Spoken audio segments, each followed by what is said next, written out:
Imagina que estás en el Londres de 1812, una ciudad gris empapada por la lluvia y rígida por las guerras napoleónicas.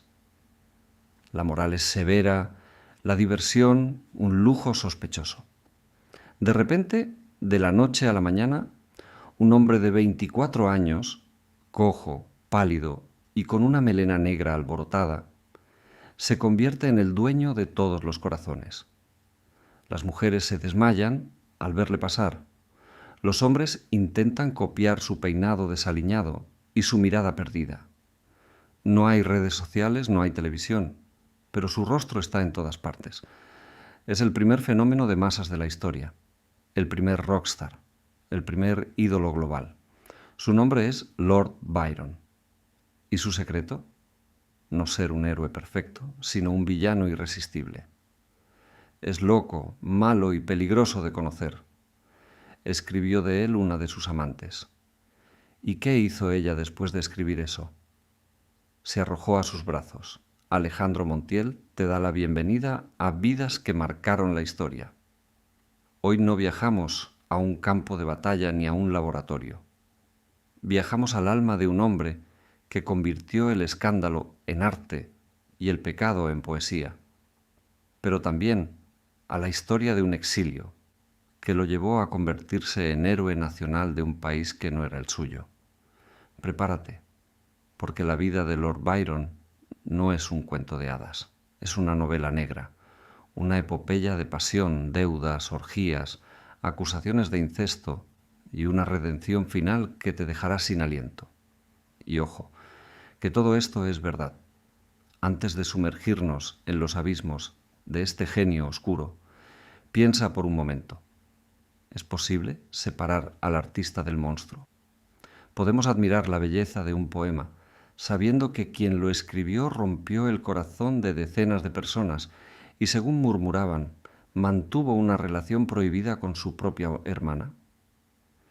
Esta es la gran pregunta que la vida de Lord Byron lanza como un guante al suelo. Y hoy, aquí, vamos a recoger ese guante. La historia de este hombre es un tira y afloja, constante entre la luz y la sombra. Un aristócrata que despreciaba a su propia clase, un deportista que, a pesar de su cojera, cruzó a nado los peligrosos estrechos del mar. Un icono de estilo cuya palidez enfermiza y cuello de camisa desabrochado se imitaban en todos los salones de Europa. Era el amo de su destino, pero un esclavo de sus pasiones. Vivió bajo el lema que luego adoptarían las estrellas del rock. Vive rápido, muere joven. Y vaya si lo cumplió. Pero cuidado, porque bajo esa fachada de titán romántico se escondía un secreto tan oscuro que la hipócrita sociedad inglesa, la misma que lo había adorado, terminó expulsándolo para siempre. ¿Quieres saber por qué? Pues sigue escuchando, porque esto empieza ahora. Si eres de los que se fascinan con las historias reales, sin adornos, de las figuras más brillantes y turbias de la historia, has llegado al lugar indicado. Aquí no endulzamos nada. Aquí te contamos la verdad, por incómoda que sea. Por eso, si no quieres perderte ningún detalle de nuestras investigaciones históricas, ya sabes, suscríbete a Vidas que marcaron la historia. Dale al like y activa la campanita. Ayúdanos a seguir contando estas vidas extraordinarias. Y ahora sí, dejémonos seducir por la maldición de Lord Byron. Su vida fue un carrusel sin freno. Escándalos, deudas enormes, fiestas salvajes, mujeres seducidas y abandonadas sin piedad. Y los rumores más venenosos, acusaciones de homosexualidad y, el más grave de todos, la sombra alargada y horrorosa de una relación incestuosa con su propia media hermana. Esos rumores lo transformaron. En apenas 4 años pasó de ser el ídolo de una nación a un apestado social, un exiliado que abandonó Inglaterra para no volver jamás. Pero entonces, ¿quién fue realmente este hombre asombroso y aterrador? el más grande poeta del romanticismo, cuyos versos se convirtieron en un himno a la libertad y la rebeldía, o simplemente un aristócrata mimado y amoral, un genio egoísta que destrozaba todo lo que tocaba. Y la pregunta del millón: ¿cómo pudo ese mismo cínico hedonista, entregado al placer y al vicio, terminar sus días como un héroe nacional en Grecia, sacrificando su fortuna y su vida por la independencia de un pueblo que no era el suyo? Hay redención para un alma tan turbia. Esta es una historia de luz y oscuridad, de genio y vicio, de cómo en un solo hombre pueden convivir un ángel y un demonio. Vamos a emprender un viaje complejo y provocador hacia el alma del primer héroe byroniano, el propio Lord Byron. Y para entenderlo, primero tenemos que viajar a la Inglaterra de finales del siglo XVIII, a una familia cuyo nombre era sinónimo de locura y perdición. George Gordon Byron nació en Londres el 22 de enero de 1788, y desde su primer bajido su destino quedó marcado por dos maldiciones. La primera, la maldición de su sangre. Su padre, el capitán John Byron, era conocido en toda la sociedad con un apodo que lo decía todo: Mad Jack, el loco. Era un noble jugador, increíblemente guapo, carismático y absolutamente inmoral. ¿Su oficio? Seducir herederas, derrochar sus fortunas en duelos y timbas y desaparecer en cuanto la cartera se vaciaba. Era un parásito de salón con patas. La madre del futuro poeta Catherine Gordon fue su segunda víctima. Una rica heredera escocesa a la que embaucó, se casó con ella por su dinero y dilapidó su fortuna a la velocidad de la luz. Cuando George nació, su padre, Mad Jack, ya estaba escondido de sus acreedores en Francia, donde murió poco después. ¿Qué legó a su hijo? Únicamente deudas, una reputación escandalosa y, como el propio Byron creía, sangre endemoniada en las venas. Y luego estaba su madre.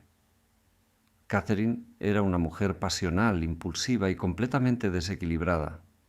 Un momento lo amaba con locura, adoraba a su hijo guapo. Al siguiente, en un ataque de ira, le tiraba lo que tuviera a mano y lo insultaba llamándolo lisiado, cojo, monstruo. Imagina crecer así. Un niño que recibe un abrazo ahogador, un minuto y un puñetazo emocional al siguiente.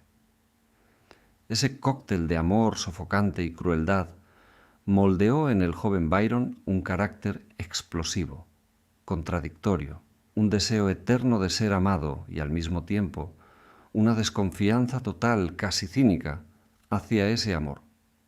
La segunda maldición fue su cojera. Nació con una deformación en el pie derecho. Sufrió por ese defecto físico toda su vida. Y en aquella época, una cojera se veía casi como una marca del diablo, un castigo divino. Byron aprendió a esconder su pierna bajo pantalones largos y desde niño se esforzó hasta el agotamiento en deportes. Nadaba, boxeaba, esgrima, todo para demostrar al mundo y sobre todo a sí mismo que no era un inválido, que era un atleta. Pero ese complejo de inferioridad, ese dolor oculto, lo acompañó para siempre. Se convirtió en la fuente de su famoso Weltschmerz, esa tristeza universal y de su rebeldía contra un mundo imperfecto que juzga a las personas por su apariencia. Los primeros 10 años de su vida los pasó en la pobreza en Escocia, pero en 1798 todo cambió. Su tío abuelo, conocido como el malvado Lord Byron, murió. Y de repente, ese niño de 10 años, completamente desconocido, George Gordon, heredó un título nobiliario. Se convirtió en el 6º barón Byron y también el dueño de una mansión enorme, aunque medio arruinada, Newstead Abbey. De la pobreza más absoluta, fue catapultado de la noche a la mañana a la élite de la aristocracia inglesa. Lo enviaron a las mejores escuelas, Harrow. Después la Universidad de Cambridge. ¿Y qué hizo el chico? Demostrar su espíritu rebelde. Despreciaba los estudios formales, pero devoraba historia y poesía. ¿Sus amigos? Hacía amistades intensas, ambiguas, con otros chicos. Escribió sus primeros poemas. Y aquí viene una imagen que te ayudará a entenderle mejor. En su habitación de Cambridge tenía un oso domesticado. ¿Un oso? Sí, porque los perros estaban prohibidos en los estatutos de la universidad, pero de los osos no decía nada. Esa era su forma de reírse de las normas. Vivía por encima de sus posibilidades, acumulando deudas enormes. Organizaba fiestas con sus amigos en su mansión gótica y medio en ruinas donde, según los rumores, bebían vino de una calavera que él mismo había encontrado en el jardín. ¿Te imaginas la escena? Un adolescente aristócrata, cojo, con un oso de mascota, bebiendo de una calavera. Eso era Byron antes de ser famoso. A los 21 años ocupó su asiento en la Cámara de los Lores y volvió a sorprender a todos. En lugar de defender a su clase conservadora, pronunció 2 discursos radicales que dejaron a la aristocracia boquiabierta. En el primero, defendió a los luditas. ¿Sabes quiénes eran? Eran trabajadores que, en un acto de desesperación, destruían las máquinas textiles que les robaban sus puestos de trabajo. En lugar de llamarlos vándalos, Byron habló de su hambre, de su desesperación. En el segundo discurso, pidió la emancipación de los católicos, que eran ciudadanos de segunda en la Inglaterra protestante. La reacción fue inmediata. «Este jovencito es un radical peligroso», gritaban los señores en sus pelucas empolvadas. Harto de la hipocresía inglesa, Byron hizo lo que cualquier joven aristócrata de su tiempo: el Grand Tour, el viaje por Europa. Pero no tomó las rutas seguras de Francia e Italia. No, él buscó la periferia salvaje. Viajó a Albania, a Grecia y a Turquía, territorios entonces dominados por el Imperio Otomano. Y ese viaje le cambió la vida para siempre. Quedó fascinado por la libertad de esas tierras, por la belleza exótica. Conoció al temido Alí Pachá, un gobernante cruel. Navegó con piratas y entre arenes y paisajes abruptos comenzó a escribir un poema extenso, cuyo personaje principal era un aristócrata desilusionado, melancólico, aburrido y rebelde. Un hombre que huía de la civilización en busca de emociones fuertes. ¿Te suena de algo? Era un retrato suyo, su primer gran autorretrato. Cuando regresó a Inglaterra en 1811, dio a la imprenta las 2 primeras partes de ese poema. Se llamaba Peregrinaje de Childe Harold. El 10 de marzo de 1812, el libro se publicó, y a la mañana siguiente, el joven de 24 años, Lord Byron, como él mismo dijo, se despertó y se encontró famoso. Pero no una fama normal. Fue una explosión, un tsunami, una histeria colectiva sin precedentes. La Byron manía invadió Inglaterra. Sus retratos estaban en todas las paredes. Las mujeres se subían a las sillas para verle pasar. Las damas más distinguidas de Londres, incluida la futura esposa del primer ministro, Lady Caroline Lamb, le enviaban cartas de amor anónimas, suplicándole una cita. Y él, el cínico, el cojo, el que había sido un apestado social, ahora era el rey del mundo. Pero la fama tiene su precio. Y la de Byron también, porque en el centro de esa red de adoración y envidia bullían aventuras amorosas peligrosísimas, y una de ellas, la más prohibida y secreta de todas, estaba a punto de llevarlo al desastre. Una relación que empezó con un reencuentro familiar y que terminaría destrozando su vida para siempre. ¿Quieres saber qué pasó entre él y su hermana? Lo descubriremos en el siguiente bloque, porque esto no ha hecho más que empezar, y la peor parte de la tormenta está a punto de llegar. No te vayas, Ya lo tienes, Londres, 1812. El joven cojo, de mirada perdida y melena negra, se ha convertido en el dueño de la noche. La Byronmanía arrasa las calles como un incendio en un polvorín. Su poema Peregrinaje de Childe Harold no es solo un éxito de ventas, es un fenómeno religioso. Los jóvenes copian su forma de llevar el cuello de la camisa desabrochado. Las mujeres escriben sus iniciales en sus abanicos y juran que él, y solo él, puede entender la tristeza de sus almas. Es el primer ídolo de masas de la historia, el primer rockstar, y está solo en medio de la multitud, porque aquí viene la primera gran ironía de su vida. Cuanto más le aplauden, más vacío se siente. Cuanto más le aman, más incapaz es de amar de verdad. Byron, el cínico, se aburre en las fiestas, y para combatir ese aburrimiento, ese vacío interior que le corroe, se lanza a un juego peligrosísimo, el de seducir a las mujeres más influyentes y prohibidas de la alta sociedad londinense.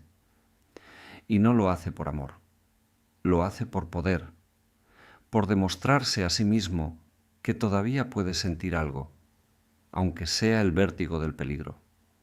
Su primera gran aventura escandalosa es con una mujer que parece sacada de una novela gótica, Lady Caroline Lamb, casada con un poderoso político, William Lamb, que con el tiempo llegaría a ser primer ministro. Caroline es joven, guapa, ricísima y completamente desequilibrada, una aristócrata excéntrica que, después de leer el poema de Byron, decide que él es su destino escrito en las estrellas. ¿Qué hace? Pues lo que cualquier mujer enamorada en el Londres de 1812 le persigue. Se disfraza de paje para colarse en su casa.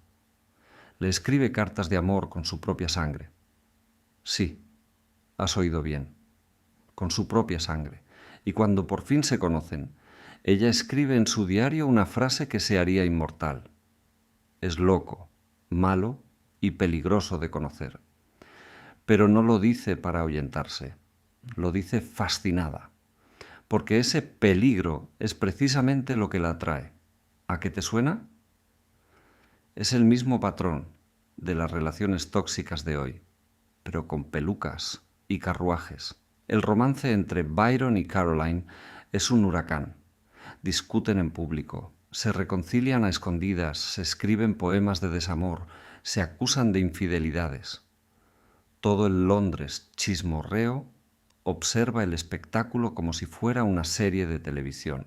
Pero Byron, como siempre, se cansa pronto. La intensidad enfermiza de Caroline le resulta al principio divertida, luego agotadora y finalmente repulsiva. Cuando él decide romper, ella pierde el control.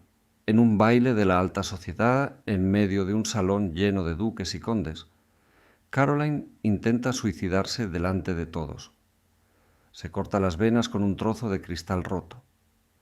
La escena es terrible, la sangre manchando su vestido blanco, los gritos de las damas, el pánico. Caroline sobrevive, pero el escándalo es colosal. Y Byron, en lugar de sentir compasión, se siente aliviado. Por fin me he librado de ella, piensa. Ese es su carácter.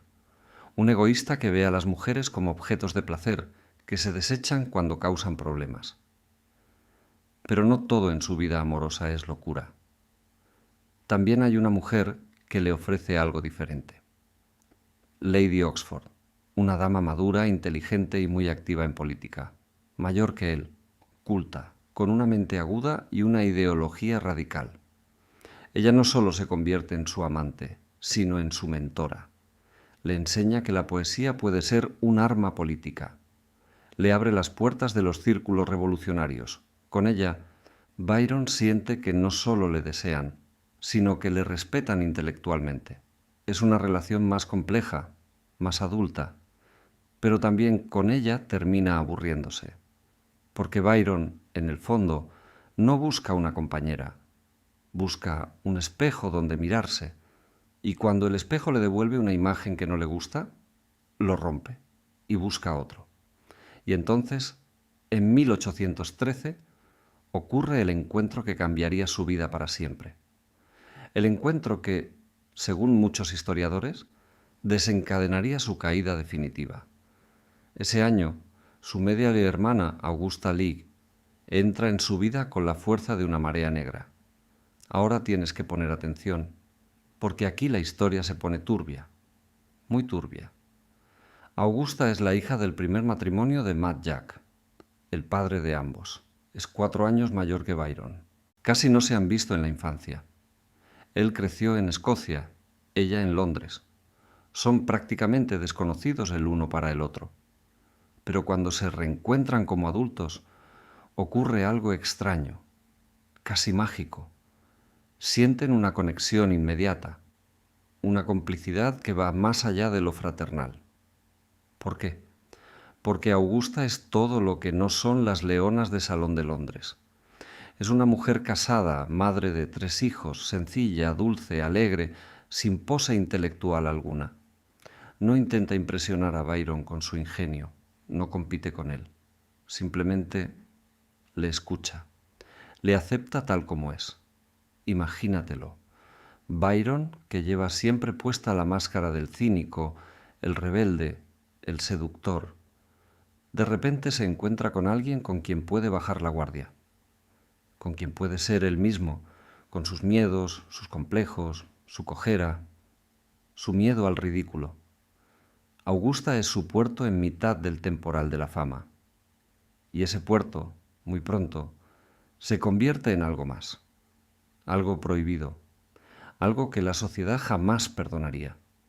En el verano de 1813, el marido de Augusta está ausente.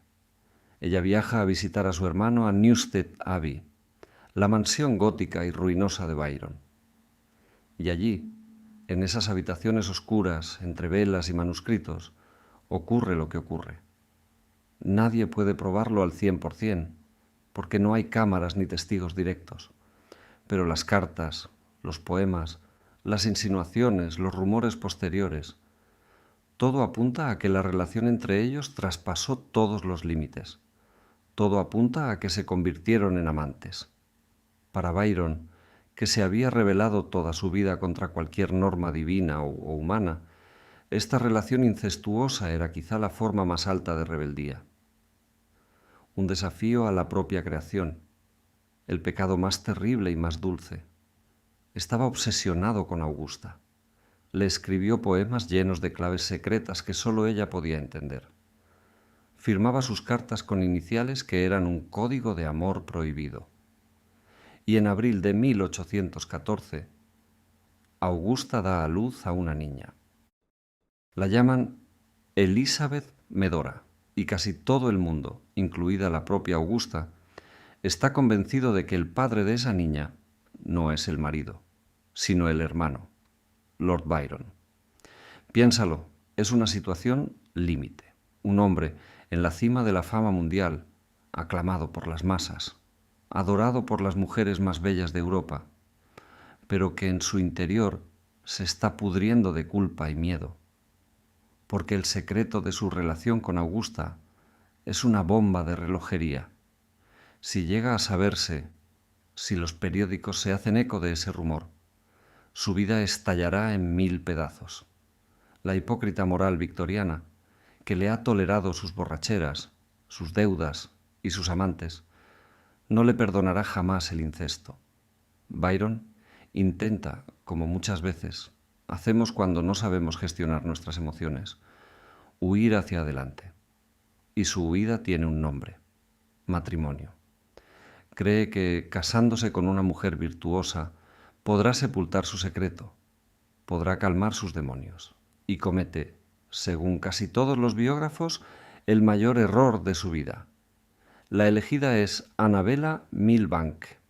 Y ojo al contraste, porque Annabella es el polo opuesto tanto de la apasionada y loca Caroline Lamb como de la dulce y sencilla Augusta. Annabella es una rica heredera, inteligente, culta, profundamente religiosa y extremadamente decente. Su pasión no es la poesía de amores prohibidos, sino las matemáticas. Las matemáticas. Byron, con su humor ácido y cruel, la llamaba a sus espaldas la princesa de los paralelogramos. ¿Te imaginas?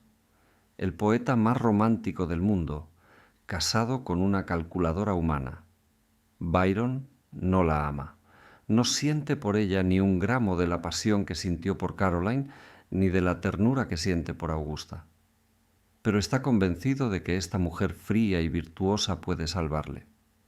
Puede curarle de su enfermedad, que no es otra que su propia naturaleza oscura. Además, la dote de Annabella es enorme, y él está ahogado en deudas hasta el cuello. Así que, por razones que mezclan la desesperación emocional y el más puro interés económico, se casa con ella en enero de 1815. El resultado es un desastre absoluto. Byron llamó a su luna de miel el mes maldito.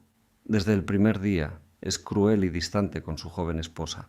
Lejos de encontrar la paz, se siente atrapado. Lejos de olvidar a Augusta, la recuerda con más intensidad. Pasa las noches bebiendo. Le cuenta a Annabella, con todo lujo de detalles cínicos, sus aventuras sexuales pasadas. Y lo peor, lo más enfermizo, constantemente le sugiere que él guarda un secreto terrible, una relación criminal que le convierte en el hombre más desgraciado del mundo. Annabella, que es inteligente, pronto empieza a atar cabos. Empieza a sospechar que la misteriosa enfermedad de su marido tiene nombre y apellido: Augusta. Un año después, en diciembre de 1815, Annabella da a luz a una niña. La llaman Ada. Esa niña, que pasará a la historia como Ada Lovelace, se convertirá en una de las matemáticas más brillantes de su tiempo, la primera programadora de la historia. Pero eso es otra historia. Ahora, la recién nacida está en medio de un campo de minas. Apenas un mes después del parto, Annabella no puede más. Coge a su hija en brazos, abandona la casa de Byron y regresa a casa de sus padres. No vuelve jamás. Comienza entonces el proceso de divorcio. Y con él, el mayor escándalo del decenio. Porque Annabella y su poderosa familia, para justificar la separación, no se andan con chiquitas. Lanzan una campaña de destrucción total de la reputación de Byron. Los rumores empiezan a circular por Londres como serpientes venenosas. Primero, vagos. Luego, cada vez más concretos. Se habla de su alcoholismo, de sus deudas, de sus amistades ambiguas con hombres jóvenes y finalmente el rumor más terrible, el que hasta entonces solo conocía un círculo muy íntimo, se hace público. Las revistas de chismes, los panfletos que se vendían en las esquinas, los periódicos, todos empiezan a ponerse a hablar de la relación incestuosa de Lord Byron con su hermana Augusta. La sociedad que ayer le llevaba en volandas, que se desmayaba al verle pasar, ahora se abalanza sobre el ídolo caído con una ferocidad insoportable. Los mismos aristócratas que se arrastraban a sus pies en las fiestas, ahora cruzan la calle para no saludarle. Le silban en el teatro. Publican caricaturas grotescas donde le dibujan con cuernos y patas de cabra. Su nombre se convierte en sinónimo de vicio, de depravación. Inglaterra, esa Inglaterra puritana o hipócrita que había aplaudido sus poemas de rebeldía, ahora le clava los dientes por no ser un ciudadano ejemplar. Byron lo entiende. No puede quedarse. No tiene salvación en su propio país. La presión es tan asfixiante que no le queda otra salida que el exilio. El 25 de abril de 1816, exactamente 4 años después de su triunfo con Childe Harold, Lord Byron, el poeta más famoso de Inglaterra, sube a un barco en Dover y abandona su patria para siempre. Jamás volverá. Tiene solo 28 años. No volverá a ver a su hija Ada. No volverá a ver a su hermana Augusta. Se va derrotado, humillado, arruinado, pero también liberado. ¿Qué le espera fuera de Inglaterra? ¿El olvido? ¿La miseria? ¿El final de su carrera? Pues todo lo contrario, porque ese exilio, ese destierro forzoso, va a convertirse en la etapa más creativa y más apasionante de su vida. Vas a escribir sus mejores poemas, va a vivir sus amores más intensos y va a protagonizar su obra maestra final, una guerra de independencia. Pero eso no ha hecho más que empezar. Byron llega al continente y su primer destino es Suiza, un país de lagos, montañas y monstruos, porque en Suiza, en una villa maldita, en un verano sin sol, nacerán dos de las criaturas más famosas de la literatura universal. ¿Quieres saber cuáles? ¿Y quién las creó? Pues acompáñame, porque en el siguiente bloque cruzamos los Alpes y nos instalamos en la villa Diodati. Allí, entre tormentas eléctricas y opio, Byron se encontrará cara a cara con el horror y lo escribirá para siempre. No te muevas. Llegamos a Suiza, corriendo el año 1816. El barco que aleja a Byron de Inglaterra atraviesa el Canal de la Mancha, dejando atrás no solo su país, sino su reputación, su hija legítima, su hermana amada y cualquier esperanza de una vida tranquila. El poeta más famoso del mundo es ahora un apestado, un exiliado, un hombre que huye de los tribunales, de los acreedores y de su propia conciencia. Pero no esperes encontrar aquí a un hombre derrotado, encorvado por la tristeza. No. Byron, el cínico, el superviviente, convierte su huida en el mejor papel de su vida. Ahora no es solo un poeta maldito. Ahora es, por fin, la encarnación viva de su propio héroe byroniano, un caminante sombrío, orgulloso, rechazado por el mundo que carga con una culpa secreta en el alma y escupe a la cara de la hipócrita multitud. Su primer destino es Suiza. Las montañas, los lagos de aguas oscuras, el cielo gris. Alquila una villa enorme, apartada y lúgubre, a orillas del lago Lemán, la villa Diodati. Y ese caserón de piedra, con sus ventanas que miran al agua como ojos acusadores, está a punto de convertirse en uno de los lugares más legendarios de la historia de la literatura. ¿Por qué? Porque aquí, como polillas atraídas por la llama de un faro, acuden otros rebeldes, otros exiliados, otras almas rotas que buscan en Byron algo más que amistad. El primero en llegar, el más importante de todos, es otro gigante de la poesía inglesa del romanticismo, Percy Bysshe Shelley. Shelley es, si cabe, todavía más radical que Byron.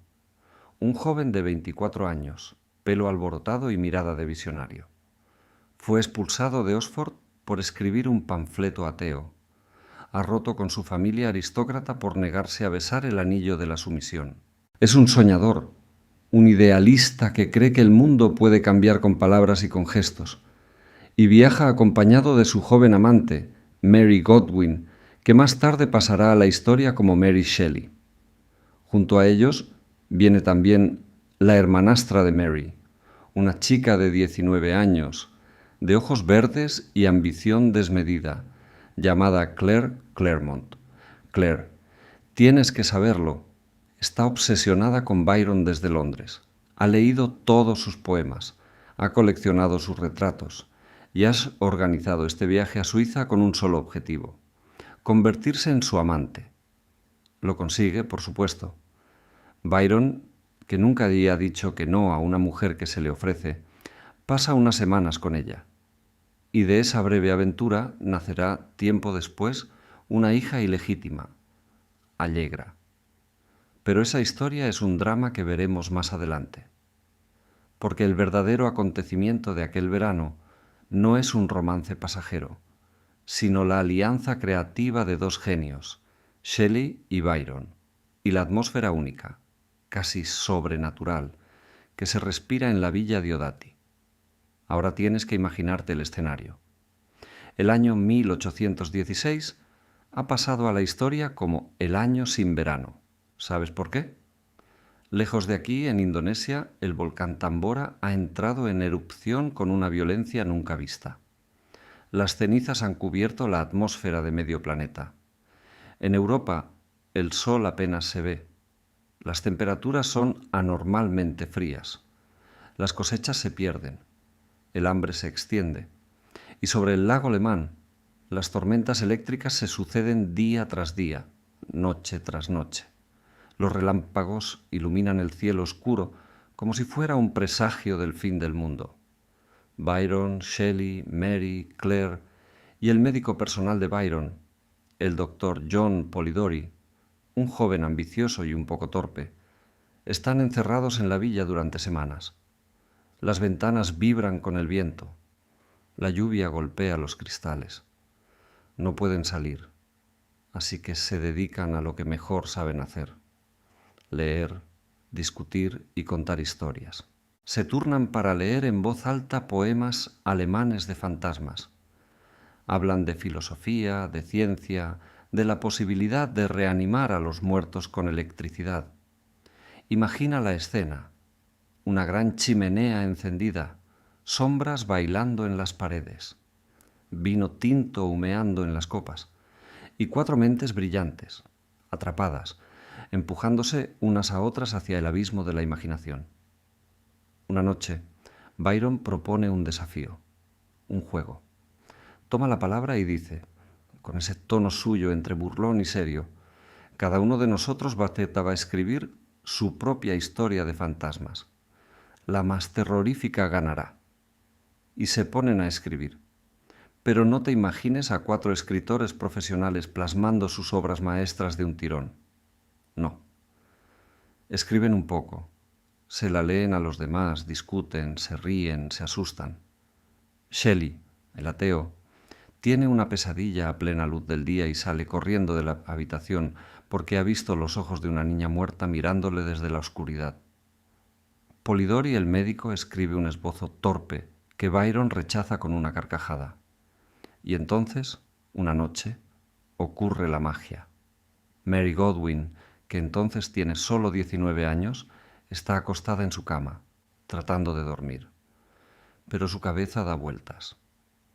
Ha escuchado a Byron y Shelley hablar horas y horas sobre los experimentos del científico Erasmus Darwin, que según algunos había logrado que un fideo de espagueti moviera sus extremidades con electricidad. Y Mary piensa, ¿y si un científico lograra crear un ser vivo a partir de materia muerta? ¿Y si ese ser cobrara vida y en lugar de dar gracias a su creador, le sintiera un horror absoluto? Esa noche tiene una pesadilla vívida, aterradora, real. Ve a un estudiante pálido, arrodillado junto a un engendro grotesco que ha construido con partes de cadáveres. Ve el momento en que ese engendro abre sus ojos, amarillentos, y respira. Mary se despierta temblando. Y sabe, lo sabe en el alma, que tiene su historia. Esa misma mañana, baja las escaleras de la villa Diodati y anuncia: he encontrado mi fantasma. Comienza a escribir las primeras líneas de una novela breve que titulará Frankenstein o El moderno Prometeo. Con el tiempo, esa historia se convertirá en uno de los mitos fundacionales de la literatura de terror y de la ciencia ficción. El monstruo de Frankenstein, la criatura que se rebela contra su creador, es también un hijo de aquella noche de tormenta en Suiza. Pero Byron no se queda atrás. Él también escribe una historia breve, casi un esbozo, sobre un aristócrata inglés que viaja por Europa y al llegar a Grecia se encuentra con un noble misterioso que resulta ser un vampiro. Sí, un vampiro. Un ser de la noche que chupa la sangre de los vivos. Ese relato inconcluso de Byron es leído por su médico, Polidori, que con el tiempo lo ampliará y publicará como El vampiro, la primera obra de la historia donde aparece un chupasangre aristocrático, seductor y malvado, el prototipo ya lo habrás adivinado, del conde Drácula. Así que ya lo sabes. Frankenstein y Drácula, los dos monstruos más famosos de la cultura occidental, nacieron en la misma villa, en el mismo verano, de las mentes caldeadas por el genio de Lord Byron. ¿No es fascinante? Un exiliado, un apestado social, un hombre que había dejado atrás su país porque le consideraban un monstruo, se convierte sin saberlo en el padre espiritual de los monstruos más queridos de la literatura. Pero Byron no se queda en Suiza, porque Suiza es hermosa, pero es tranquila, ordenada, aburrida. A él le atrae el sur, le llama Italia, la tierra del arte, del sol, de la pasión desenfrenada y, sobre todo, de las costumbres mucho más libres. En otoño de 1816 cruza los Alpes y baja hacia Venecia. Venecia. Cierra los ojos e imagínatela. A finales del siglo XVIII, la antigua reina de los mares es una ciudad fantasma, un parque temático decadente, un carnaval gigante que dura 6 meses al año. Los canales huelen a agua estancada. Los palacios están cubiertos de musgo y salitre. Pero en sus callejuelas, bajo el disfraz de la máscara veneciana, todo está permitido. Es la capital europea del juego, de las cortesanas, de las aventuras sin nombre y del olvido. ¿Y qué busca Byron? Olvido. Olvido de su escándalo. Olvido de Augusta. Olvido de su hija Ada. Olvido de Inglaterra. Byron alquila un palacio enorme en el Gran Canal, el Palacio Mocénigo. Es una mole de mármol descolorido, con frescos borrosos en los techos y suelos de mosaico gastado. Y allí, en ese palacio semiderruido, monta un harén personal. ¿Su harén? Sí, porque Byron, lejos de aplacarse, se lanza al torbellino del desenfreno veneciano con una energía que asusta hasta a los propios venecianos, que ya estaban acostumbrados a todo. Según sus propias cartas, y cuidado porque Byron era un fanfarrón nato, llegó a tener más de 200 amantes en los 3 años que pasó en Venecia. 200 condesas, esposas de gondoleros, campesinas, actrices, bailarinas. No discriminaba. Su único criterio era que la aventura fuera nueva y que le ayudara a no pensar. Imagina su rutina diaria. Se levanta al mediodía, con resaca. Bebe té cargado. Se sienta a escribir durante unas horas. Luego, monta a caballo. ¿Caballo en Venecia? No, porque en Venecia no hay caballos. Así que se hace llevar en una góndola a la isla de Lido, una lengua de arena desierta, y allí galopa durante horas bajo el sol del Adriático. Por la tarde, visita a la condesa Albrizzi, su amiga más importante, una aristócrata culta que organiza una tertulia donde se reúnen los artistas y los viajeros ilustres. Y por la noche, la caza. Se disfraza, se pone una máscara. Recorre los callejones oscuros, los casinos ilegales, las fondas donde las prostitutas bailan la tarantela, y no vuelve a casa hasta el amanecer, con los ojos hundidos y el aliento a vino. Pero aquí viene la parte interesante, porque en medio de ese caos, de esa autodestrucción sistemática, casi científica, Byron no deja de crear. Al contrario, su genio alcanza su punto más alto precisamente en Venecia. Termina Childe Harold y comienza a escribir su obra maestra, la más importante y la más escandalosa de todas, Don Juan. Ahora, ponte los cascos mentales, porque esto es clave. Don Juan no es un poema romántico al uso, es exactamente lo contrario. Es una sátira brillante, mordaz, increíblemente divertida y al mismo tiempo profundamente triste. Byron toma el mito del gran seductor, el Don Juan de la leyenda, ese hombre que va de cama en cama dejando mujeres destrozadas a su paso y le da la vuelta como a un calcetín. Su Don Juan no es un seductor cínico, es un joven guapo, ingenuo y encantador que, Se convierte en víctima de las mujeres. Sí, lo has oído bien. Es un adolescente que viaja por el mundo, y donde quiera que va, hay una mujer mayor, más experimentada y más poderosa que le persigue, le seduce y le utiliza para sus propios fines. Es una obra genial. Byron se ríe de todo. Se ríe de la guerra, de la política, de la religión, del matrimonio, del amor romántico, de los críticos literarios y, sobre todo, de sí mismo. El estilo es absolutamente innovador. Usa una estrofa sencilla pero la llena de palabras cotidianas, tacos disimulados, juegos de palabras y rimas inesperadas. Rompe la historia constantemente para hablar directamente al lector. ¿Y tú qué crees, amigo mío? Pero no nos adelantemos, que esto se va a poner feo. Es el primer poema posmoderno de la historia, y es la cumbre de su genio. Pero el carnaval veneciano no puede durar siempre. Incluso para un hígado tan resistente como el de Byron, el exceso empieza a pasar factura. Él mismo escribe en una carta: «Me estoy convirtiendo en un dux veneciano gordo y cansado. Se siente vacío. Ha tenido 200 mujeres y ninguna le ha llenado. Ha escrito versos inmortales y sigue sintiendo ese agujero negro en el pecho». Y entonces, justo cuando parece haber tocado fondo, ocurre el milagro, su último gran amor. Corre el mes de abril de 1819. Byron asiste a una fiesta en casa de una amiga, y allí conoce a una joven de 19 años, casada con un conde anciano rico y aburrido. Se llama Teresa Guiccioli. Teresa es culta, inteligente, hermosa, y tiene una cualidad que seduce a Byron de inmediato. Está locamente enamorada de su poesía.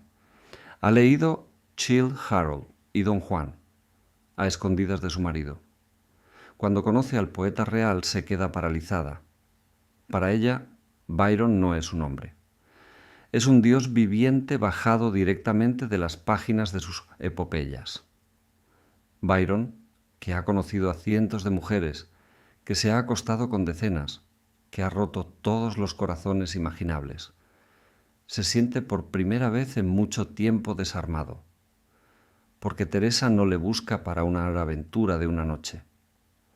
Teresa le ofrece algo que él ya había olvidado que existía, un amor idealista, romántico, casi medieval, un amor para toda la vida, y Byron, el cínico, el seductor implacable, se rinde. Abandona Venecia, sigue a Teresa a Rávena, donde vive con su anciano marido, y comienza una relación absolutamente peligrosa, apasionada y transformadora. Se instala en un palacio vecino. El conde Guiccioli, el marido, es viejo pero no tonto. Sabe lo que pasa, pero no puede hacer nada, porque Byron es un lord inglés y tiene influencia. Así que los tres viven en una comedia de apariencias. El conde hace como que no se entera. Byron y Teresa se ven a escondidas. Y la ciudad entera murmura. Pero Teresa no es solo otra amante. Ella y su familia, los hermanos Gamba, pertenecen a una sociedad secreta revolucionaria. Los Carbonarios son patriotas italianos que luchan para liberar el norte de Italia del dominio del Imperio Austriaco. Están preparando una insurrección armada. Y Byron, el aristócrata inglés, el miembro de la Cámara de los Lores, se convierte en un revolucionario apasionado. ¿Qué ha pasado? ¿Dónde está el egoísta hedonista de Venecia? Ha desaparecido. Byron ha encontrado una causa, algo más grande que sus propios deseos, algo por lo que merece la pena luchar. Dona sumas de dinero enormes para comprar armas para los carbonarios.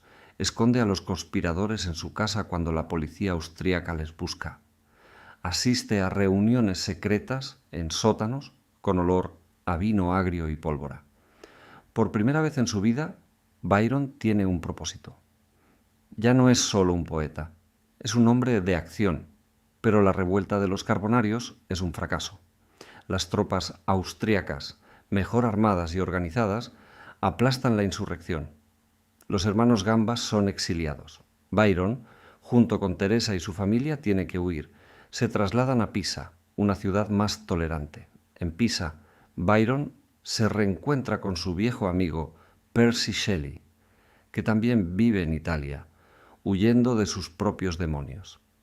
Forman el llamado Círculo Pisano, una colonia de poetas ingleses exiliados. Pasan las tardes leyendo los clásicos griegos, discutiendo sobre filosofía y navegando en pequeñas barcas por el mar Tirreno. Es una época dorada, llena de conversaciones brillantes y afecto sincero, pero la sombra de la tragedia está a punto de caer sobre ellos. Primero, una mala noticia. La hija ilegítima de Byron, la pequeña Allegra, la que tuvo con Claire Clairmont en Suiza, muere en un convento donde él la había internado para que recibiera educación. Byron se siente culpable, profundamente culpable. No pudo evitar la muerte de su hija. Luego, el golpe definitivo.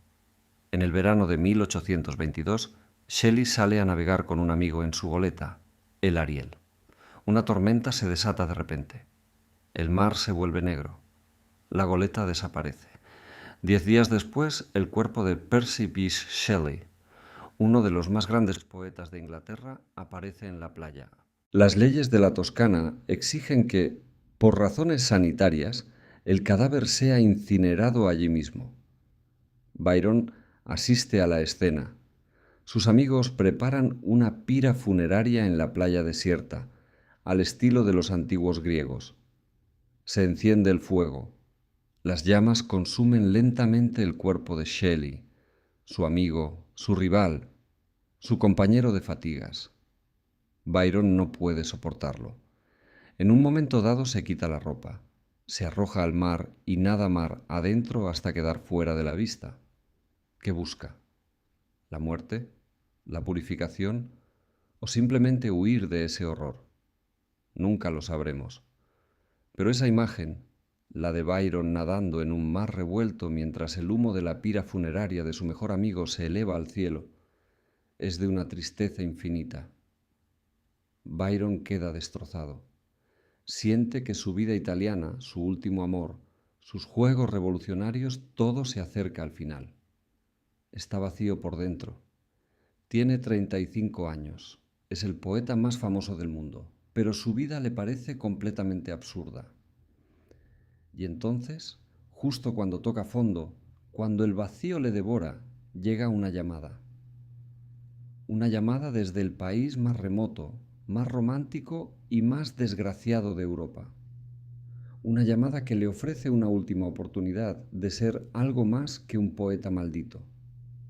Una oportunidad de ser un héroe de verdad. Esa llamada viene de Grecia, y lo que Byron hará en Grecia cambiará su destino para siempre. Pero eso lo veremos en el siguiente bloque, porque la historia más emocionante de su vida está a punto de comenzar. No te vayas, llegamos al momento decisivo, aquel en el que el cínico, el seductor, el deudor empedernido, el hombre que había convertido el pecado en arte y la provocación en modo de vida, decide hacer algo completamente inesperado, sacrificarse por una causa que no es la suya. La llamada llega desde Grecia, y cuando Byron la recibe, algo se enciende en su interior, algo que llevaba años dormido, quizá desde su primera juventud, cuando soñaba con ser un héroe clásico, un Leónidas, un Aquiles. La oportunidad de dejar de escribir sobre la libertad para empuñar una espada por ella. Corría el año 1821. En Grecia, la cuna de nuestra civilización occidental, el país de Homero, de Platón, de la democracia, llevaba casi 400 años gimiendo bajo el yugo del Imperio Otomano. Y los griegos, hartos de impuestos abusivos, de sangre derramada y de ver cómo los turcos se llevaban a sus hijos para convertirlos en soldados, se levantan. Es la guerra de independencia griega, pero no es una guerra fácil. no es un ejército uniformado contra otro. Es una revuelta desesperada, una guerrilla de montañeses, campesinos y comerciantes que se enfrentan al gigante otomano con escopetas viejas y una fe descomunal. Europa mira hacia Grecia con una mezcla de admiración y condescendencia. Los románticos, los poetas, los intelectuales sienten fascinación, los griegos, los descendientes de Pericles y de Alejandro, luchando por su libertad. Es un espectáculo que conmueve los corazones más duros. En todas las capitales europeas se forman comités pro-griegos, se recaudan fondos, se envían armas y, sobre todo, se envían voluntarios, hombres jóvenes, la mayoría sin experiencia militar, que viajan a Grecia para unirse a la revuelta. Algunos buscan aventura, otros gloria, otros simplemente una muerte hermosa y romántica. Entre todos esos comités, el más importante está en Londres. Y los miembros de ese comité saben que necesitan un nombre que resuene en toda Europa, un nombre que atraiga la atención de los periódicos, que movilice fondos, que inspire a los indecisos. Así que hacen lo que cualquier grupo de recaudación inteligente haría. Se dirigen al hombre más famoso de Inglaterra, al poeta maldito que ahora vive exiliado en Italia.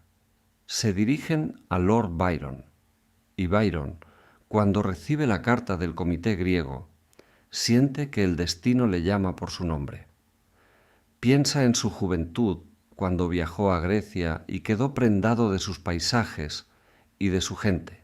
Piensa en Childe Harold, que no es solo un poema de desamor, sino un largo lamento por la Grecia esclavizada. Recuerda una estrofa que escribió años atrás. Las tumbas de los héroes son el corazón de la patria. ¿Y quién no daría su vida por Grecia? Ahora tiene la oportunidad de convertir esas palabras en realidad. No lo duda. Acepta la oferta. Y a partir de ese momento, el Byron hedonista, el que pasaba las noches en las tabernas venecianas y los días en los brazos de sus amantes, se transforma. Ya no es el dandy cínico, es un hombre concentrado, práctico, decidido. Vende su finca de Newstead Abbey en Inglaterra. Con el dinero, una cantidad enorme para la época, más de 10.000 libras esterlinas, decide financiar él solo una parte importante de la revolución. Compra armas, compra municiones, compra un barco al que bautiza con un nombre simbólico Hércules, y manda confeccionar uniformes militares, no uniformes modestos, no.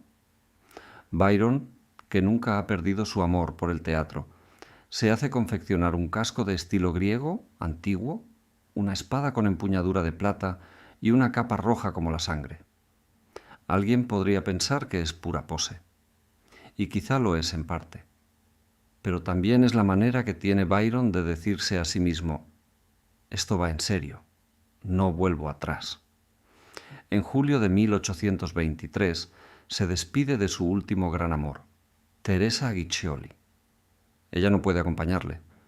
Su familia, sus compromisos políticos, el miedo a un viaje tan peligroso, todo se lo impide. La despedida es triste. Teresa llora. Byron la abraza y le promete que volverá. Pero en el fondo de su corazón él sabe que no. Sabe que este viaje es un viaje de ida. Sube a bordo del Hércules en Génova. Le acompañan un pequeño séquito, su médico personal, un puñado de amigos leales, su fiel sirvienta Fletcher y su perro Terranova, un enorme animal negro llamado Lion, y zarpan. El barco surca el mar Mediterráneo, primero hacia las Islas Jónicas, que están bajo control británico. Allí, Byron podría haberse instalado cómodamente, dirigir las operaciones desde la distancia, enviar dinero y armas sin mojarse. Pero no. Él quiere ir al frente. Quiere estar donde la bala silba y el peligro acecha. Sin embargo, Byron no es un ingenuo. A diferencia de muchos voluntarios europeos que llegaban a Grecia soñando con cargar al galope contra las filas turcas, él es un realista. Sabe que la guerra no es un poema. Sabe que la victoria no se gana con gestos bonitos, sino con pólvora, inteligencia y, sobre todo, unidad. Y lo que descubre al llegar a Grecia le horroriza. La revuelta griega, que 2 años antes parecía imparable, está al borde del colapso. ¿La causa? No son los turcos, son ellos mismos. Los líderes griegos, los llamados capetanios, jefes de bandas armadas que se han hecho fuertes en las montañas, se pelean entre ellos por el poder, por el territorio y por el dinero. Hay 2 gobiernos griegos rivales, uno en el Peloponeso, otro en la Grecia occidental. Se acusan mutuamente de traición, se roban los suministros y, mientras tanto, el ejército otomano se reorganiza y se prepara para aplastarlos. Byron se instala en la isla de Cefalonia, bajo protección británica, y desde allí observa, estudia, escucha. Recibe cartas de todos los líderes griegos. Cada uno le pide que se una a su facción. Cada uno le promete gloria eterna si pone su dinero y su nombre de su parte. Byron, que ha vivido toda su vida en el centro de las intrigas de la alta sociedad londinense, no se deja engañar. Sabe que esos líderes no necesitan su consejo. Necesitan su dinero. Y más que su dinero, necesitan su legitimidad. La fama de Byron es tan enorme que cualquier facción que cuente con su apoyo automáticamente se convierte en la legítima. Byron se niega a elegir bando y demuestra aquí una habilidad política inesperada. No se deja manipular. Responde a todas las cartas con una sola condición. Uníos, formad un gobierno único, dejad de pelearos como niños y enfrentaos al enemigo común. Mientras no seáis capaces de eso, no recibiréis de mí ni una sola bala. Su autoridad, su fama y, sobre todo, su dinero le dan un peso moral que pocos pueden discutir. Durante meses actúa como un mediador incansable. Escribe cartas, organiza reuniones, convence a los cabecillas para que depongan sus diferencias. Y poco a poco su estrategia empieza a dar frutos. Las 2 facciones griegas aceptan reunirse, aceptan negociar, aceptan, aunque sea de mala gana, la idea de una alianza. Byron elige entonces el lugar donde quiere estar. No elige la comodidad, elige el peligro. Decide unirse al príncipe Alexandros Mavrocordatos, uno de los líderes más cultos y más orientados hacia Occidente. Mavrocordatos tiene su cuartel general en una pequeña ciudad costera, rodeada de marismas y lagunas, llamada Mesolongi. Mesolongi es un lugar estratégico, un bastión de la libertad. Pero también es un infierno. Está asediada por los turcos. Las provisiones escasean. El hambre y las enfermedades campan a sus anchas. Y Byron, el aristócrata acostumbrado a los palacios venecianos, toma una decisión. Su lugar está allí, en Mesolongi, junto a los que sufren y luchan. En enero de 1824, después de un viaje peligrosísimo, sorteando barcos turcos y tormentas, Byron llega a Mesolongi. Y entonces ocurre algo que le emociona más que todos los aplausos de Londres. La gente sale a recibirle. No los aristócratas con sus pelucas, sino los soldados harapientos, las mujeres con sus niños, los pescadores con sus barcas. Le saludan con cañonazos, le vitorean en griego, Byron, Byron. Para aquellos defensores agotados, hambrientos, que llevan meses resistiendo sin apenas esperanza, la llegada del gran poeta inglés es un milagro. Es la prueba de que Europa no les ha olvidado. Es la prueba de que su lucha tiene sentido. Byron, conmovido hasta las lágrimas aunque nunca lo admitiría, se pone manos a la obra. No dedica ni un minuto a escribir poesía. El último poema que termina lo escribe precisamente en esos días. Un breve texto titulado «En este día cumplo 36 años». Son versos sombríos, llenos de presentimientos. Byron siente que el tiempo se le acaba. Escribe sobre la gloria, sobre la espada, sobre el campo de batalla, y termina con una imagen poderosa: venid, morid con gloria, o alcanzad la victoria. Es como si se despidiera de la poesía para abrazar la acción. Se convierte, sin haber sido nunca militar, en un comandante de verdad. Utiliza su propio dinero, de su bolsillo, para formar un batallón de 500 soldados de élite. Son los suliotas, unos montañeses albaneses famosos por su ferocidad y su valor. Les paga sus salarios, les compra uniformes nuevos, les dota de las mejores armas que puede encontrar. Inspecciona personalmente las fortificaciones de Mesolonghi. Camina bajo la lluvia, entre el barro, revisando los muros, señalando los puntos débiles. Se preocupa por los suministros. Negocia con los barcos británicos para que traigan trigo, carne seca, medicinas. Organiza la defensa de la ciudad como si llevara toda la vida haciéndolo. Pero el trabajo es agotador. Byron, que nunca ha sido un hombre fuerte físicamente, que ha maltratado su cuerpo durante años con excesos de alcohol, falta de sueño y montañas de estrés, empieza a flaquear. Los suliotas, esos guerreros indomables, le resultan difíciles de manejar. Se quejan constantemente por el dinero. Amenazan con desertar si no se les paga más. Los líderes griegos, por su parte, siguen con sus intrigas, sus celos y sus traiciones. Byron se pasa las noches en vela, mediando en disputas, redactando cartas, calmando ánimos. Cada vez duerme menos, cada vez come peor.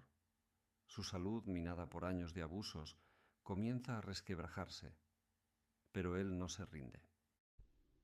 Tiene un plan ambicioso. Quiere liderar un asalto directo contra la fortaleza turca de Lepanto, a pocos kilómetros de Mesolonghi. Cree que esa victoria, la primera gran batalla campal ganada por los griegos, cambiaría el curso de la guerra. Demostraría a Europa que los griegos no son solo guerrilleros, sino un ejército capaz de vencer en campo abierto.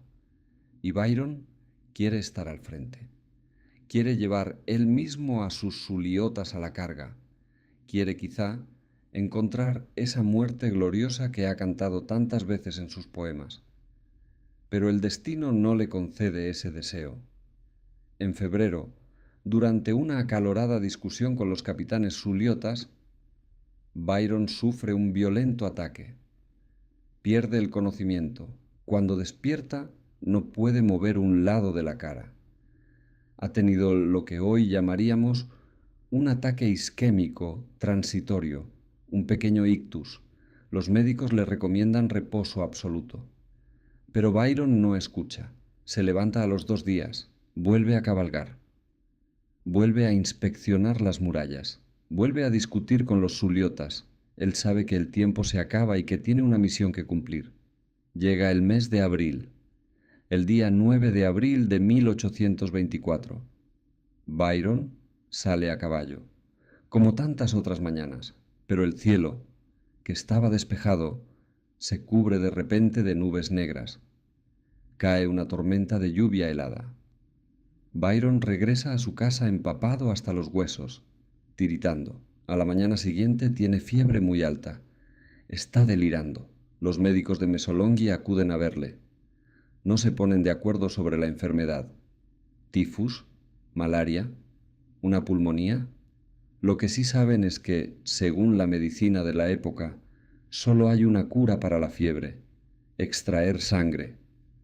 Byron, que odia a los médicos desde niño, que nunca se ha fiado de ellos, se niega al principio. ¿Mi sangre?, grita con voz ronca. Si queréis mi sangre, id a buscarla al campo de batalla no con una lanceta.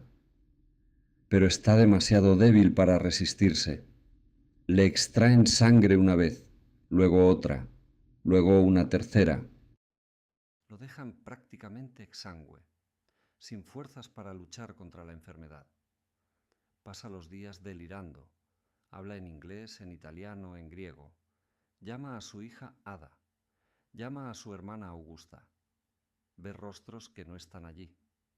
El 19 de abril, a eso de las 6 de la tarde, Byron recupera un momento de lucidez. Sus amigos están a su alrededor, en silencio. Él abre los ojos y dice unas palabras. Las últimas palabras que se le entienden con claridad. He dado a Grecia mi tiempo, mi fortuna, mi salud. Ahora le doy también mi vida. ¿Qué más podía hacer? Luego cierra los ojos. Deja de respirar. Lord Byron ha muerto. Tiene 36 años. No ha muerto en el campo de batalla como había soñado. Ha muerto en una cama miserable, en una ciudad asediada, lejos de su patria, lejos de su hija, lejos de todo lo que amaba. Pero ha muerto por una causa noble. Y esa causa lo convierte en leyenda. La noticia de su muerte recorre Europa como un reguero de pólvora. Los periódicos publican ediciones especiales. Las iglesias guardan un minuto de silencio. En Londres, sus enemigos callan, al menos por un día. Incluso los que le habían llamado monstruo y depravado reconocen a regañadientes que aquel hombre había tenido un valor que ellos jamás tendrían. El valor de dar la vida por los demás. En Grecia, el dolor es inmenso. Lo lloran como a un héroe nacional. Lo lloran como a un dios, porque Byron ha hecho más por la causa de la independencia griega con su muerte que con todos los cañones y los barcos que pudo comprar. Los médicos les traen el corazón. Según su deseo, ese corazón será enterrado en Messolongi, en tierra griega. El resto del cuerpo, embalsamado, es enviado a Inglaterra en un barril de ron. Pero la Inglaterra hipócrita que le había expulsado sigue sin perdonarle. El decano de la abadía de Westminster, el panteón donde reposan los grandes hombres de la nación, se niega a darle sepultura. Es un poeta inmoral, un ateo, un depravado, argumenta. Byron es enterrado a toda prisa en una modesta cripta familiar, en una pequeña iglesia rural de Nottinghamshire. Y allí, lejos del reconocimiento que merece, duerme durante 145 años, hasta que, en 1969, por fin se hace justicia. Una placa con su nombre se descubre en el rincón de los poetas de la abadía de Westminster. Tarde, pero al fin. La muerte de Lord Byron en Messolongi lo transformó. De ser una celebridad escandalosa, se convirtió en un mártir inmortal. Pero la verdadera inmortalidad de Byron no está en su gesta heroica, por hermosa que sea.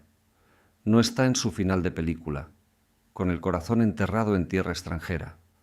Su verdadera inmortalidad está en los versos que escribió, en las ideas que sembró, en un personaje que creó sin saberlo, el héroe byroniano. Y ese héroe sigue vivo hoy, 2 siglos después, en cada joven rebelde que se siente incomprendido, en cada artista que vive al límite, en cada alma solitaria que prefiere la verdad incómoda a la mentira cómoda. ¿Quieres saber qué es exactamente ese héroe byroniano y por qué su influencia ha llegado hasta nuestro tiempo? En el próximo bloque cerramos esta historia con lo más importante, el legado de Lord Byron. No te lo pierdas, ya lo tenemos. Hemos seguido a Lord Byron desde su infancia pobre y coja en Escocia hasta las cimas de la fama en Londres. Lo hemos visto caer en desgracia por un amor prohibido y emprender un exilio que pudo haber sido su tumba literaria. Pero no. Al contrario, en Suiza, junto a Frankenstein y el primer vampiro, su genio se disparó.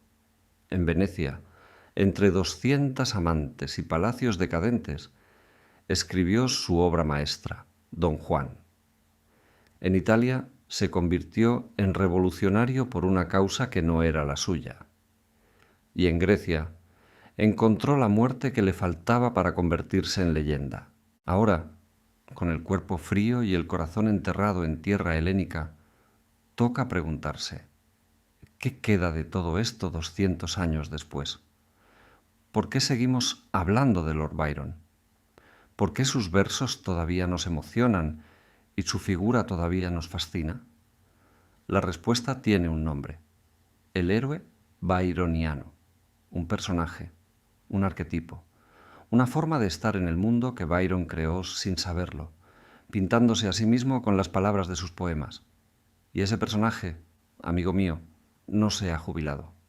Sigue vivo. Lo encuentras en el cine, en la literatura, en la música, en las series de televisión. Y lo encuentras, sobre todo, en la vida real. En esa persona que conoces que siempre va vestida de negro, que mira el mundo con desdén, que arrastra una tristeza misteriosa que no explica del todo y que, sin embargo, te resulta magnéticamente atractiva. Ese es el heredero de Byron. Pero vayamos por partes. ¿Qué es exactamente el héroe byroniano? No es un concepto abstracto, es un conjunto de rasgos muy concretos que se repiten una y otra vez. El héroe byroniano es, en primer lugar, un proscrito, alguien que no encaja en la sociedad donde vive. Puede ser un aristócrata de nacimiento, como el propio Byron, pero desprecia las convenciones vacías de su clase. No soporta la hipocresía, no soporta que le digan qué debe sentir o cómo debe comportarse. Así que se aparta, o le apartan. En segundo lugar, es un ser solitario. Incluso rodeado de multitudes, incluso en la cima de la fama, el héroe byroniano está solo, porque cree, con razón o sin ella, que nadie puede entender su dolor. En tercer lugar, es inteligente, culto y seductor. Sabe hablar, sabe encantar, sabe hacer que una mujer o un hombre se sienta el centro del universo durante una noche. Pero en cuarto lugar, y esto es esencial, es profundamente cínico, está decepcionado de la vida, ha visto demasiado, ha sufrido demasiado, o quizá no ha sufrido nada, pero le gusta aparentar que sí. El caso es que el mundo le parece un lugar absurdo, sin sentido, y su respuesta a ese absurdo no es la tristeza pasiva, sino la rebeldía activa. El rasgo más característico del héroe byroniano, sin embargo, es su pasado misterioso y trágico. En su alma anida un secreto oscuro, un pecado terrible, algo que hizo en el pasado y que le impide ser feliz. Y ese secreto, que nunca se revela del todo, es la fuente de su melancolía, de su distancia, de su incapacidad para amar de verdad. A veces es un crimen, a veces es un amor prohibido, a veces es una traición imperdonable, pero siempre pesa como una losa. El héroe byroniano es, en el fondo, un ángel caído, un Lucifer que recuerda el cielo, pero está condenado a caminar por el infierno de su propia conciencia. ¿Te suena de algo? Seguro que sí, porque ese personaje ha inspirado a cientos de creadores. Heathcliff, el atormentado amante de cumbres borrascosas, es un héroe byroniano. El conde de Montecristo, con su sed de venganza y su pasado de injusticia, es otro. El Rochester de Jane Eyre, ese hombre huraño que esconde a su esposa loca en el desván, es puro Byron. Y si te vienes al siglo XX, Batman, el caballero oscuro que vaga por las noches, arrastrando la culpa por la muerte de sus padres, lleva una máscara byroniana. El ángel exterminador de X-Men, Wolverine, con su pasado amnésico y su furia contenida, también. Y en la música, Jim Morrison, Kurt Cobain, Amy Winehouse, todos ellos, de una manera u otra, bebieron de la fuente que Byron abrió hace 2 siglos. Pero el héroe byroniano no es solo un personaje de ficción, es también una filosofía, una actitud ante la vida. Y esa actitud caló hondo en la Europa del siglo XIX. Porque, escucha, la generación que vino después de Byron vivió en un mundo roto. La Revolución Francesa había prometido libertad, igualdad, fraternidad, pero terminó en el terror, en la guillotina y en las guerras napoleónicas que ensangrentaron el continente. Los jóvenes que habían crecido soñando con cambiar el mundo se encontraron, de repente, con que el mundo seguía igual o peor. Las viejas monarquías volvían a mandar. La libertad era un espejismo. Y entonces llegó Byron y les dijo, con sus versos, «Está bien estar decepcionado, está bien sentirse solo, está bien odiar a los hipócritas». Y aquellos jóvenes respiraron aliviados. Por fin alguien ponía palabras a su malestar. El fenómeno se extendió por toda Europa como la pólvora. En Francia, Victor Hugo y Alfred de Musset se declararon discípulos de Byron. En Alemania, el propio Goethe, el gigante de la literatura alemana, quedó tan impresionado que inmortalizó a Byron en la segunda parte del Fausto, bajo el nombre de Euforión, un joven hermoso y rebelde que vuela demasiado alto y se estrella. En Polonia, Adam Mickiewicz, el poeta nacional, llenó sus versos de ecos byronianos. Pero si hay un país donde Byron arraigó con una fuerza casi religiosa, ese es Rusia.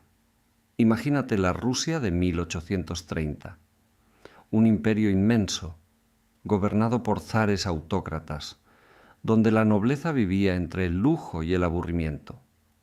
Los jóvenes oficiales que habían luchado contra Napoleón habían visto Europa, habían respirado aires de libertad y al volver a su país se encontraron con una dictadura feroz. Eran jóvenes, cultos, idealistas y estaban furiosos. ¿Qué leían esos jóvenes? A Byron, el primer gran poeta ruso, Alexander Pushkin, devoró los poemas de Byron en su juventud. Escribió El prisionero del Cáucaso y Los gitanos, que son imitaciones directas del estilo oriental de Byron. Y luego, cuando Pushkin creció y se hizo a sí mismo, escribió Eugenio Oneguín, el gran poema narrativo ruso. ¿Y quién es Oneguín? Un aristócrata aburrido, cínico, desencantado, que llega a la campiña rusa, seduce a una joven ingenua, la destruye con su indiferencia y luego, cuando ella se convierte en una princesa elegante, se enamora de ella demasiado tarde. Oneguín es Childe Harold, con abrigo de piel y copas de vodka. Luego vino Mikhail Lermontov, un poeta aún más joven, aún más rebelde, aún más trágico. Lermontov estaba obsesionado con Byron. Se vestía como él, peinaba como él, posaba como él. Y escribió una novela corta, Un héroe de nuestro tiempo, cuyo protagonista, Pechorin, es la quintasencia del héroe byroniano. Cínico, inteligente, cruel con las mujeres, aburrido hasta la médula y cargando con un secreto que nunca se revela. La vida de Lermontov fue una repetición del destino de Byron. Exiliado al Cáucaso por sus poemas políticos, provocador nato, murió en un duelo a los 26 años, como Byron, pero más joven todavía. La influencia de Byron en Rusia fue tan profunda que sin él no se entiende la literatura rusa del siglo XIX. Ni Pushkin, ni Lermontov, ni Dostoyevsky, ni Tolstoy podrían haber escrito lo que escribieron sin la sombra alargada del poeta inglés. Él enseñó a los rusos a hablar del individuo, de sus derechos, de su conflicto con la sociedad. Les enseñó que el héroe no tiene que ser perfecto, que puede ser un egoísta, un canalla, un rompecorazones y aún así merecer nuestra atención. Les enseñó la ironía, el autoanálisis, la duda. Con el tiempo, sin embargo, el héroe byroniano pasó de moda. A finales del siglo XIX, la pose del egoísta decepcionado empezó a resultar ridícula. Llegaron nuevas corrientes: el realismo, el naturalismo, la poesía simbolista. Llegaron héroes más complejos o más sencillos. Byron quedó arrinconado en los manuales de literatura como un romántico más, con sus amores escandalosos y su muerte heroica en Grecia. Parecía que su pensamiento, su profundidad, su capacidad para hacer preguntas incómodas se habían diluido en el mito superficial. Pero entonces llegó el siglo XX y con él 2 guerras mundiales. Auschwitz, el Gulag, Hiroshima. El ser humano se enfrentó a su propia capacidad de destrucción y se quedó aterrado. La fe en el progreso, esa fe optimista del siglo XIX, se desmoronó.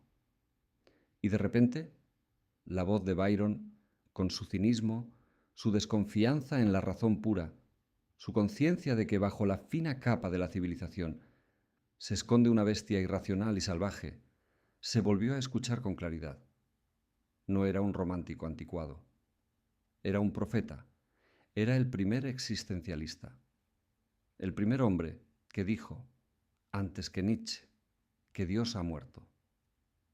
El primer poeta que entendió que el universo es indiferente y que el ser humano está solo, abandonado, obligado a crearse sus propios valores en medio del absurdo. Pero a diferencia de los existencialistas posteriores, que a veces caían en la desesperación paralizante, Byron no se quedó en la queja. Su respuesta al absurdo fue la acción, la rebeldía, la ironía, el gesto. No podemos cambiar el mundo, parece decirnos, pero podemos cambiar nuestra actitud ante él. Podemos reírnos de sus injusticias. Podemos luchar por causas perdidas. Podemos elegir morir con dignidad. Eso es lo que hizo en Grecia. No fue un héroe de opereta. Fue un hombre que, sabiendo que probablemente iba a morir, fue de todas formas. Y eso, amigos míos, es el verdadero heroísmo byroniano. Hoy, en nuestro mundo acelerado de redes sociales y fama instantánea, Lord Byron está más vivo que nunca, porque él fue el primer rockstar, el primer influencer, el primer personaje público que entendió que la imagen es parte de la obra de arte. Él supo construir su mito con la misma inteligencia con la que construía sus versos. Y 200 años después, seguimos hablando de él. ¿Por qué? Porque su pregunta central, aquella que lanzó al mundo con su vida y su muerte, sigue sin respuesta. ¿Es posible separar al artista del ser humano? Podemos admirar la belleza de un poema sabiendo que quien lo escribió fue un canalla, un egoísta, un hombre que destrozó a las mujeres que lo amaban y probablemente mantuvo una relación con su propia hermana. No hay respuesta fácil. Los fiscales de la historia tienen argumentos sólidos. Byron fue un patológico egoísta. Usó a las mujeres como objetos de placer y las desechó sin piedad. Se casó con Annabella por interés y la sometió a un calvario psicológico. Su trato con sus amantes fue a menudo cruel. Y el incesto, si se demostrara, es uno de los tabúes más profundos de cualquier cultura. Un fiscal podría concluir, sí, fue un poeta genial, pero su genio no borra el hecho de que, como hombre, fue un monstruo. Pero la defensa tiene argumentos igualmente sólidos. Byron no pidió nacer en una familia deshecha, con un padre ausente y una madre que un día lo besaba y al siguiente lo insultaba por su cojera. No pidió ese defecto físico que le convirtió en blanco de burlas desde niño y que le llenó de un complejo de inferioridad que trató de compensar toda la vida. Podemos juzgar con la misma dureza a un niño malherido. ¿Y su obra, acaso no abre puertas que nadie había abierto antes? No fue un simple poeta de amores desgraciados. Fue el primero en poner en el centro del escenario al individuo solitario, sufriente, rebelde. Nos enseñó que el ser humano no es una pieza de un engranaje social, sino un universo entero, contradictorio y trágico. ¿Y su último acto, el más importante, no merece consideración? Byron pasó la mayor parte de su vida pensando en sí mismo, pero al final, en Mesolongi, dio su dinero, su salud y su vida por un pueblo que no era el suyo. Eso no lo borra todo, pero al menos lo matiza. Nos obliga a pensar que en aquel cínico hedonista vivía, hasta el final, un idealista. La verdad, probablemente, está en el medio. Byron no fue un santo ni fue un monstruo. fue las dos cosas a la vez. Fue un ser humano en quien todas las cualidades, las buenas y las malas, se amplificaron hasta proporciones titánicas, casi sobrehumanas. Su amor fue obsesión, su melancolía dolor del mundo, su egoísmo fue universal, su rebeldía una guerra contra Dios mismo. Y por eso, porque fue tan intenso en todo, porque vivió cada día como si fuera el último, porque no dejó ninguna emoción a medias, su figura sigue fascinándonos. Y aquí, al llegar al final de este viaje, me gustaría que te quedaras con una imagen. No la del Byron joven, guapo y malvado de los salones londinenses. Tampoco la del Byron maduro, cansado y enfermo, muriendo en una cama en Mesolonghi. Quédatela con la imagen de Byron nadando. Sí, nadando. Ya sea cruzando el Helesponto, el estrecho que separa Europa de Asia, en su juventud, demostrándose a sí mismo que un cojo podía ser un atleta, o ya sea nadando mar adentro en Viareggio, mientras el cuerpo de su amigo Shelley ardía en la pira funeraria, o nadando en las aguas heladas del lago Le Mans, durante aquel verano sin sol, desafiando a la tormenta con la misma insolencia con la que desafió a los jueces, a los reyes, a los críticos, a los moralistas, porque nadar es estar solo, es enfrentarse al agua fría con tus propias fuerzas, es no rendirse. Byron nadó toda su vida, nadó contra la corriente de la hipocresía, nadó contra su propia cojera, nadó contra el destino, y aunque al final se ahogó, aunque la muerte le alcanzó antes de tiempo, llegó más lejos que nadie. Nosotros, los que venimos después, los que leemos sus versos o escuchamos su historia 2 siglos más tarde, podemos elegir qué parte de Byron nos llevamos a casa. Podemos elegir la pose, el cinismo barato, la rebeldía sin causa, o podemos elegir lo mejor de él, el valor de vivir según nuestras propias reglas, aunque duela, la lucidez de mirar el mundo sin anteojeras, aunque el paisaje sea feo, y la generosidad final de dar la vida por algo en lo que se cree. Ese es el auténtico legado de Lord Byron. No los escándalos, no los poemas, sino esa lección silenciosa que aprendió en sus últimos días, que uno puede equivocarse muchas veces, puede hacer daño, puede caer en los peores abismos, pero siempre, siempre, le queda la oportunidad de levantarse y hacer algo bueno, algo grande, algo que merezca la pena. Y aquí lo dejamos. Hemos recorrido juntos el camino desde la abadía gótica de Newstead hasta las murallas de Mesolonghi. Hemos visto a un niño cojo convertirse en ídolo de masas.